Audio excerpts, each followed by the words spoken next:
Young mother is jailed tonight, accused of a domestic violence attack that left another person dead. The victim shot to death in an East Spokane home. Here's the suspect, 25-year-old Ashley Horning. She was arrested in the parking lot of a nearby Safeway at Mission in Hamilton about 2 hours after the shooting. We're working for you tonight with team coverage on this developing story. Our Nikki Torres and Ariana Lake have been following it all day. They are live now with what you need to know. We start with Nikki. Well, Aaron, Nadine, police believe that this was a case of domestic violence. The victim hasn't been identified yet. However, apparently the suspect did know him or her.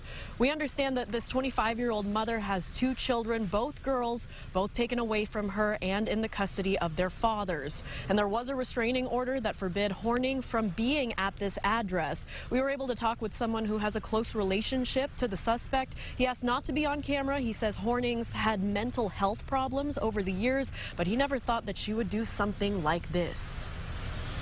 This was the scene at about 10 this morning. Teams of detectives, police officers, and canine units actively searching the neighborhood for murder suspect 25-year-old Ashley Horning. She is considered armed and dangerous. Police say Horning had a restraining order against her to keep her out of this home on the 2100 block of East Cataldo Avenue. She returned today.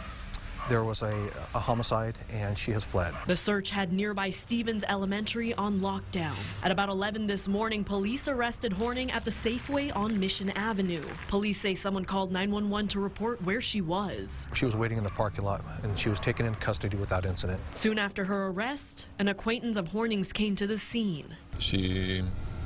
I thought to be a good person, but I knew was mentally unstable. He heard about the allegations, but he had to see it with his own eyes. Makes no sense to me. He says Horning has had her battles. Needed help and was off of her medication. But he didn't think she was capable of killing someone. Her talk was all about suicide to herself, not to others. The suspect's acquaintance tells us she used to live in this house. Her other baby daddy, her mom, and her little girl. Now, this person who's had a close relationship with Horning is left with many questions. The most important, why?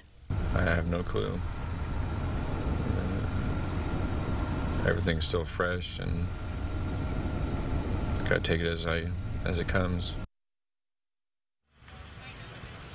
The victim's identity hasn't been released yet. Horning was booked on second-degree murder charges. This is a developing story. Stay with KXLY4 News as details become available. Aaron, Nadine.